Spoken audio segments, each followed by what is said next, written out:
আরে এনআরসি প্রথম ইমপ্লিমেন্ট করেছে এই তৃণমূল কংগ্রেসের আমলে এই বাংলায়। এনপিআর এনআরসির ফার্স্ট স্টেপ। আজকে মমতা ব্যানার্জি বলেছেন না, বড় বড় লেকচার, সিএ এর সাথে এনআরসি কানেক্টেড।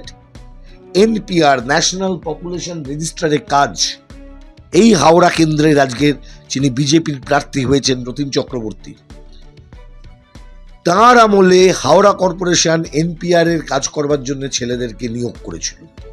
এরা বাড়ি বাড়ি গিয়ে তথ্য নিয়েছে। কিছুদিন আগে হয়নি উত্তর 24 পরগনার পুরসভাগুলো যান, নৈহাটি পুরসভা, ভাটপাড়া পুরসভা, হালিশহর পুরসভা থেকে শুরু করে বনগাঁ পুরসভা থেকে শুরু করে প্রতিটা জায়গায় কিসের ভিত্তিতে পৌরসভাগুলো গিয়ে বাড়ি বাড়ি লোকের ডেটা নিয়ে আসে।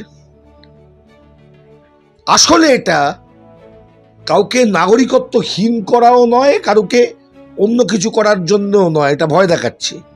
আসল কথা এই ডেটা আজকে